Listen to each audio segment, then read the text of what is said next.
Good afternoon, everyone. Welcome to Itilite's exclusive webinar on the healthcare industry and what goes on behind the scenes. My name is Anish Khadia. I'm the Chief Business Officer of Itilite, and I'll be your host for today. Thank you for patiently waiting on us. We had some last-minute audio glitches to sort through. We have an exciting webinar in store for you. The healthcare industry, as you know, is ever evolving. In 2024, the healthcare industry is on the cusp of an era of incredible advancements. Over the last few years, the industry has evolved in leaps and bounds, incorporating innovative technologies, newer delivery methods, and thus embracing a more inclusive approach to patient care. Today, we look under the hood of nursing staffing. In the last 5 years, nursing, especially travel nursing, has seen significant growth. The US Bureau of Labor Statistics projects that 2.1 million new jobs created this decade will be within healthcare. This is 45% of all jobs created and more than jobs contributed by any other sector. Growing rapidly within a slew of healthcare jobs is travel nursing, that already is 10% of all nursing jobs today. The demand for travel nurses has increased steadily, driven by factors such as nursing shortages, an aging population, and the need for specialized healthcare services. As healthcare facilities struggle to maintain adequate staffing levels, travel nurses remain an invaluable asset to fill critical gaps. Along with rising demand, travel nurses and healthcare facilities also face some challenges.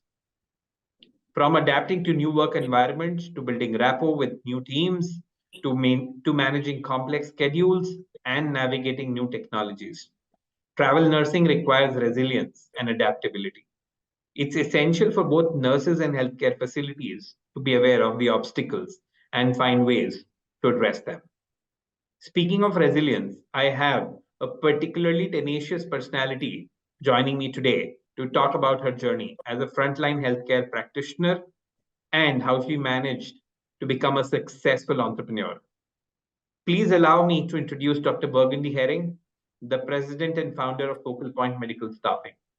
Burgundy was named as one of SIA's Global Powerful Women in Staffing in 2022. With her diverse portfolio of work across healthcare, education, staffing, and consulting. Burgundy, welcome to our webinar. Why don't you tell us about yourself and your profession journey? All right, thank you for having me today. So again, my name is Dr. Burgundy Herring. I am a registered nurse. A lot of people don't know this about me, but I actually started my nursing career as an LPN back in 2009. So from there, I went from LPN to RN, of course, BSN, and most recently obtained my master's in business management and my PhD in business leadership. So a little bit about my start in healthcare. I actually started off in the long-term care sector. So from there, I went to long-term care, hospitals, dialysis. I've done education, and I work with the state. A lot of people will look at my resume and say, your resume is very colorful. And absolutely, I actually did that intentionally. I remember speaking to my parents and I said, hey, I'm jumping into the healthcare world. I'm going to become a nurse. Their first response was, nurse, no. Lawyer, yes, because you always like to argue your case and you always want to show receipts. You want to back up your data. And I said, yeah, I said, but you know, healthcare is just such a great industry, such a great profession, longevity, and things of that nature. So my dad pulled me to the side and he said, okay, if you're going to do healthcare, this is how we need to do it. We need to be very strategic in how we pursue this healthcare career. He said, you need to make sure you do not become complacent. Do not just stay in long-term care or just stay in hospital. You need to move around. You need to be able to experience and get the knowledge from different sectors within the industry. So in his words, he said, you need to learn, you need to master, and eventually you need to innovate. So what I have done strategically is I moved around to different sectors within the healthcare industry. For my ultimate goal is to be an entrepreneur. And I think I've done that very successfully. And again, it's based off my knowledge. I have opened up allied health training schools. Focal Point Medical Staffing, the agency, and also I have a consulting firm. And again, I did this based off going into this industry and trying to understand every aspect that I could so that I can be here speaking to you today as an entrepreneur going from the front line to a business owner. And again, I'm glad to be here on this panel. That's quite an inspiring journey. And through the course of this webinar, we'll tap into your journey and learn more about it. But first up, let's take you to the beginning of your career. You've witnessed or you've lived the life of a nurse firsthand. Could you paint a picture for us on what it is like to work on the front lines? What are some of the common challenges that nurses face today? So being on the front lines, I always tell people it's a career that not a lot of people will ever get to experience in any industry. It's a certain level of fulfillment, right? Think about it this way. As a nurse, I'm the person that's holding your hand when you're coming in the world. And I'm also the person that's holding your hand when you're taking your last breath. How many people can say that their job encompasses that? Not many. I say working on the front line is one of those things that again is something that is just a lot of people can't imagine. It's a fulfillment, it's a happiness. I'm actually going to work every day and I'm actually doing something to help someone. So that's how I would describe it. I always say, as in challenges, frontline is great, it's beautiful, nursing is beautiful, but the challenges that I've seen personally, taking off my entrepreneur hat and putting on my nursing hat is, being underappreciated. Everyone has a nurse in their family, and they say, "Oh, Karen's the nurse," or "Oh, Renee's the nurse." But I think until COVID hit, you really understood what nurses actually do because we were put on front page. We were on every news channel, right? Yeah. We were there when we were leaving our families, going to a hospital to take care of your loved ones, not knowing if we were going to contract the virus and be a patient laying next to our patient. And I think just when COVID, everything that transpired with that, the underappreciation was no longer there. Everyone appreciated exactly what we did as nurses. I think also common challenges that I think every industry is experiencing, but specifically nurses, is short-staffed. We are short-staffed. We were short-staffed pre-COVID, right? I always say the demand outweighed the supply. But since COVID, things have definitely changed. You have to look at a couple of different things. We were short-staffed in regards to the baby boomers. Everyone has that old auntie that was a nurse that wore the hat and the stockings, right? The baby boomers said when COVID hit, it's like, you know what? I've done my job. I've done my time. I'm checking out. You also don't have enough nurse educators to educate new nurses. You don't wake up in the morning and say, "I'm going to be a nurse." That is not how that works. You have to be educated, and we don't have the educators. And then you look at nurses being burnt out, right? Nurses were burnt out during COVID. So a lot of them left the floor and they went to insurance companies to work behind the desk. So short staff is a common challenge that a lot of nurses face. And I also think people don't understand we're human, the emotional aspect of a nurse. We experience death on a daily, weekly, or monthly basis. And yes, this is our profession and this is what we are trained to do, but we're still human. And I think people forget that and having to take that toll on us from an emotional standpoint. So I definitely think me as a nurse, that's some of the challenges that I've experienced and also my counterparts. Those are, that's very thoughtful. And I'm, the point that particularly struck me was, how a nurse is with you when you come into the world and how a nurse would often be with you when you leave the world. In many ways, the COVID pandemic was an inflection point, right? Many nurses lost their lives tending to patients, right? Putting themselves at risk. And, you know, as a person who's witnessing all of this, I often think perhaps that's also causing the burnout. Now that the COVID pandemic is in the rearview mirror, however, how do you see the world changing, particularly when it comes to the nursing profession, right? Focal Point places nurses across hospitals in the country. So what do you hear from them? How have you seen nursing change post-COVID? I think post COVID, one of the big things that I've actually seen is telehealth. Think about pre COVID. We went into the doctor's office, and the doctor and the nurse, they assessed us, examined us, and then determined, what was best to fix whatever ailment we had. Telehealth has really, really taken off since post COVID. We as nurses now have to figure out a new way to communicate because I'm used to Miss Sally coming into the facility or coming into the clinic for me to, do vitals and all that good things. Now, Miss Sally, I'm actually talking to you over Zoom to figure out, okay, what do I need to send to the doctor as an information on your case? So that's one of the big things.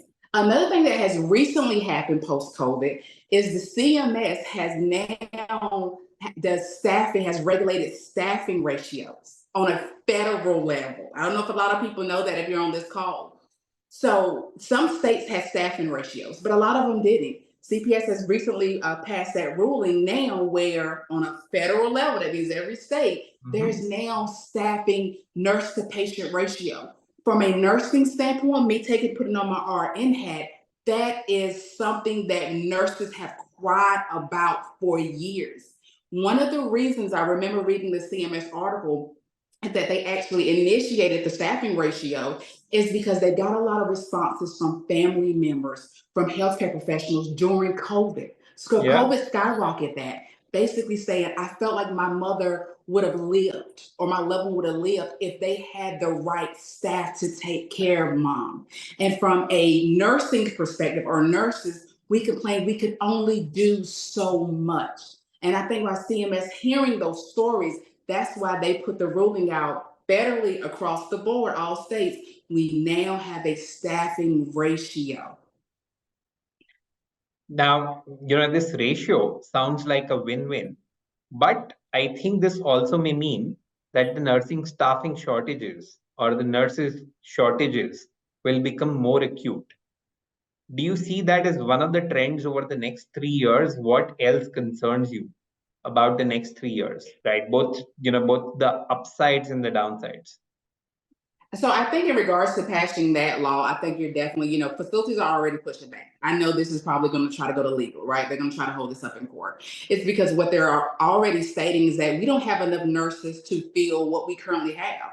So now you're putting these guidelines or these rules here, and you're telling us we have to meet this. So that means based off the number of staff we have, will determine if we can take in more patients.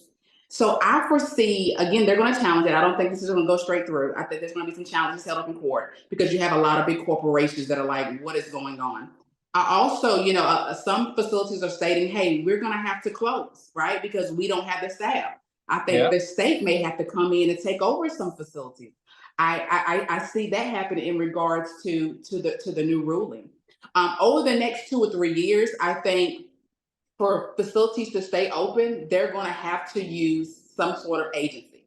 And I think people don't understand agency. We're like insurance. We're only here if you need us, right? If you don't need us, don't use us. So I think that we're going to have to facilitate some of these facilities to meet compliance until they're able to get their own.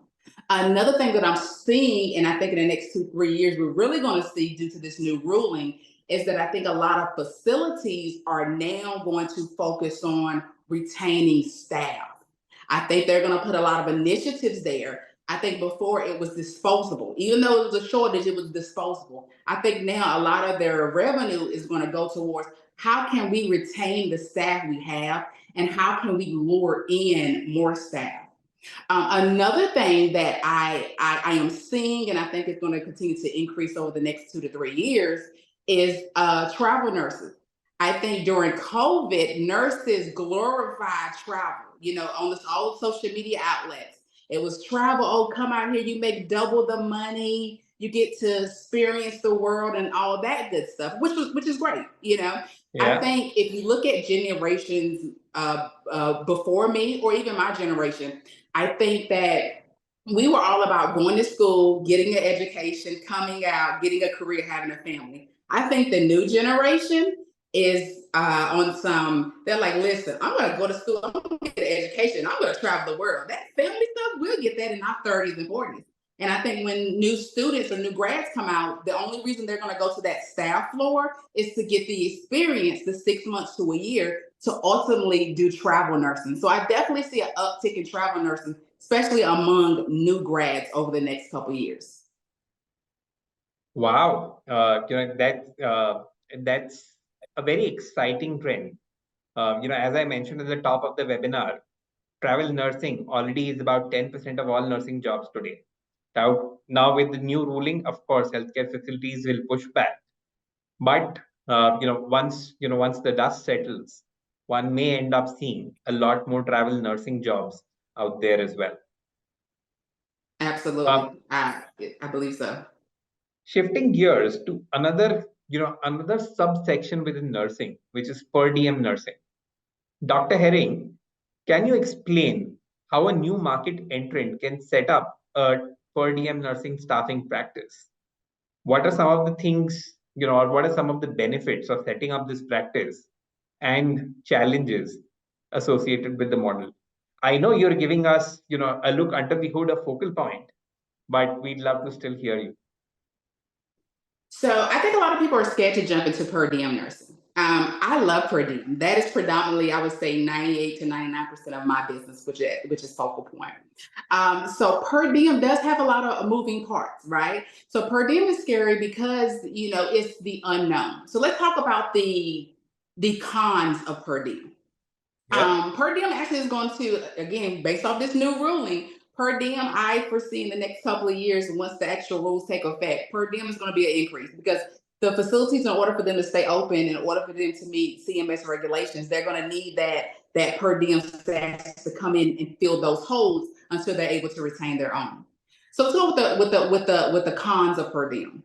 The cons of per diem is that nothing is guaranteed, right? So let's do some numbers. We'll say at the beginning of the week, you started out with 10,000 hours. That means, your agency has locked into several different contracts and they have sent you 10,000 hours. We'll say Monday starts with 10,000. By the time we get to Friday, you may have jumped down to 5,000 hours. You say, well, why is that? The reason being is that, keep in mind, you're only per diem. You're as needed. You're not contracted in with guaranteed hours and guaranteed weeks. So with per diem, it could be the facility says, hey, I know we said we needed 10 CNAs on Tuesday, but our internal staff has picked up those shifts. So we need to cancel your entire staff. It can also be where the staff, the healthcare professionals, sometimes I feel like they don't take per diem agency as serious as a contract because they know they can be canceled just as quick as they can cancel. So you get a lot of staff members, healthcare professionals canceling their shifts. So you started at 10,000, now you're down to 5,000. So there's no guarantee in per diem staffing, and there's so many moving parts to making sure that everyone gets to their destination, that the facilities schedules are packed and filled, that if they know who's coming in, so they won't send the individuals home when they get there. And just from a healthcare professional, making sure that they take these jobs or assignments serious, because although nothing is guaranteed, this is still a need for you at the facility level. Now let's talk about the pros, right? People forget about the pros of per diem. Per diem is a volume industry. Think about a contract. So if a facility reaches out and said, I only need 5 nurses for 13 weeks, right? We're going to do 40 hours. So 5 times 40 hours, what is that? That's 200 hours a week, Yeah. right? So that's guaranteed 100, which is great. But think about per diem. I can get a call from a facility that says I need 10 CNAs for every single shift, or 10 CNA or 10 nurses for Monday, Wednesday, and Friday. So the volume is there. That's the pro of it. And that is how I've been able to skyrocket my company to, on the higher revenue side, right? The only way you're going to survive in per diem is that you must have platforms. You must have systems in place. We are not paper penning it in per diem because there's too many moving parts. There's too many people going to this location, that location. So if you have the right platforms, the right scheduling system, the right onboarding system, make sure your scheduling system has geofencing. Make sure that your system allows for same day pay. If you have those type of systems in place, you will do very well in the per diem space. So do not let it scare you. Lay your foundation good, and you will definitely succeed. Wow. That's inspiring, and that makes me think that maybe I can get a per diem staffing practice going. Well, jokes aside, folks, I'm sure some of you are thinking about it, and you definitely would benefit from Burgundy's advice. Burgundy, one interesting part, you spoke about the demand side of per diem nursing. What about the supply side? Given the fact that you know your hours are not guaranteed, right? How do you attract nurses and then retain them? So on the supply side, you have to, in order for someone to sign up with you, my dad always said, in order for someone to know you're there, right, you have to market. So on Yeah, the supply side, you have to market to your potential healthcare professionals. The great thing about me is that I am a registered nurse. So I always ask myself, if I was looking for a job, where would I go look? I say I'm going to go to the job boards, but then I need to be on the job boards. I'm going to go to the Facebook groups. Well, then I need to be in the Facebook groups. In order for someone to sign up with you, they have to know you're there. So on the supply side, we just do a lot of marketing, and we also are gearing our efforts into retention, right? Because there's 1,001 staffing agencies. Why choose me?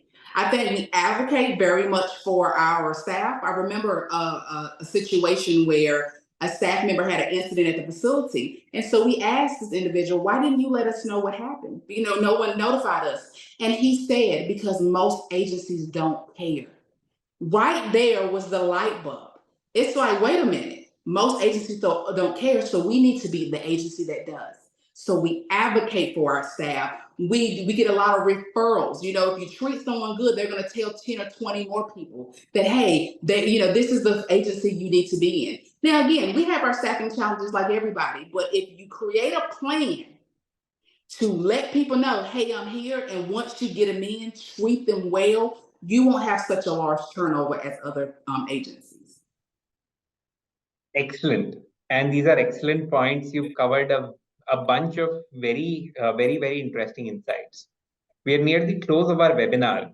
So, Burgundy, if you want to leave our audience with your top three things to remember when it comes to nursing staffing, what would you leave them with? I will leave them with nursing is only the beginning. Nursing, floor nursing or frontline nursing is not your stopping point. Create a plan, be strategic with your plan, especially if entrepreneur is something you've always wanted to do. As my dad said, learn it, master it, and then innovate it. I will leave you with that. I'll also let you know per diem is not scary. Get your platforms, get your IT in place. You can do exceptionally well in this space. And also understand there is always going to be a challenge for staffing. So figure out where you fit in and then monopolize the market. Excellent. Dear audience, with that, we come to the end of today's webinar. Burgundy, it's been a pleasure talking to you. However, before we let you go, let's take a few questions from our audience. Audience, you can type in your questions in the Q&A section.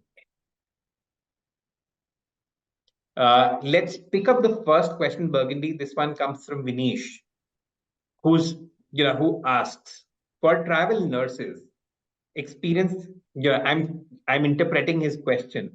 So for travel nurses, experience should be vital part of retaining them, right? Given the fact that they are away for a reasonably long period of time, does travel and accommodation experience play a major role in their experience and retention? Okay, I'm sorry. I want to make sure I understand what you're saying because it's kind of broken up there. So you're asking, does experience play a role into retaining travel nurses? Yes, and specifically their experience while they are traveling. So, So, do you or do nursing staffing companies manage travel for travel nurses? And if they do, or the hospitals do, then how much of an impact does that have in their retention? okay, so in regards to travel nurses, definitely experience is a must. I would tell anyone I would not hire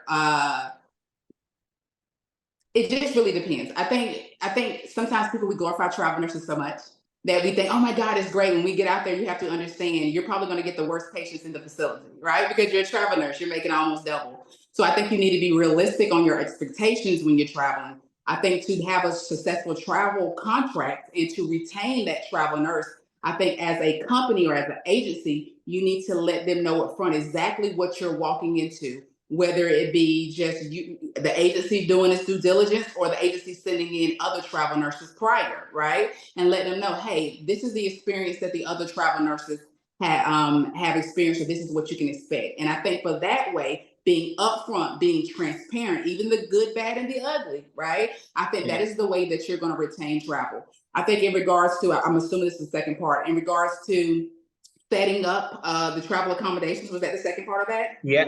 Yeah. Okay. So I will say that my agency, because we do travel assignments, we do not set up travel accommodations. We give this stipend and we let them set it up. But I will say we have been getting an increased demand that the healthcare professionals that are traveling, they are requesting, hey, I'm going to a new state, a new area. Sometimes they're in a rural area. Where do I stay? Is there any way that you can at least give me some leads? So I think with the agency setting up the travel component will put you a step above your competition. Got it. That's a great point. And folks, if you are, if you're a travel nursing firm and looking to set up a travel practice, it could be great partners for you at Italite. The plug aside, second question comes from Manju. He says, we now see many hospitals setting up their own locum staffing practices. Do you see this translating to nursing staffing as well?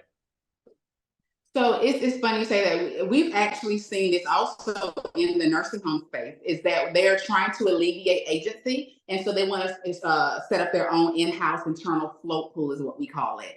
I think this has been going on for years. This is not the first go around with that. I think that for whatever reason, it's not, some hospitals or some facilities are successful, but a lot of them are not. For whatever reason, they can't transition over into the so many moving parts that comes with agency. Because you got to understand, the average facility or facility takes 6 to 8 weeks to onboard a new hire. Agencies, we can get that done in 1 to 3 weeks. Why? Because our whole operation is to onboard you quickly. And I always say, create a beautiful Tiffany package and hand it to the client, right? To everything that they want. So I think when they try to do something that's kind of outside of their scope, it's a 50-50 success on that. So I anticipate facilities will continue to try to do it. I'm not sure how successful they will be in it. And if they were successful, based off all these years they've been trying, agencies wouldn't be here. That's a great point. And as an entrepreneur myself, I can tell you this: the market's large enough and there's space for everyone, right? And so long as you have something unique to offer, I'm sure you will definitely be in business. Our final question for the day comes from Susan. Her question is, what are you doing with W-9s going W-2 and no more independent contractors? So we actually transitioned. My company used to be an individual contractor company, and we transitioned over. So I'm a part of a lot of associations, SIA and ASA. Tell anybody, if you want to get into the staffing space, you need to join these associations. I think we personally are already employee based. We've seen a lot of the misclassification lawsuits come down. When I saw Uber, and I was like, oh my God, if they're doing a misclassification lawsuit with Uber, then I already know you need to transition over. I would tell anybody, I like to be on the side of caution. I don't like gray area. I don't want to ever present my case and have a person dictate whether it's right or wrong. So my suggestion to everyone, if go back and read those rules. The rules pretty much stay the same. They only tweak them a little bit. I would say if you're regulating or you're dictating or you're putting parameters on someone that works with your company, then 9 times out of 10, that is a W-2 employee. I would say that if you do transition over, you're going to see a drop in your revenue. So you need to be prepared for that, and you need to budget for that. And that may mean either increasing your bill rate or decreasing your pay rate. But I want to be safe. I like to stay out of the courtroom. I would say definitely employees if you're doing any type of regulation to that individual. All right. So folks, you've heard all of the deep insights from Burgundy. Burgundy, this has been a great conversation. Thank you so much for being generous with your time and talking to our audience today. Folks, have a great day and have a great weekend. Thank you.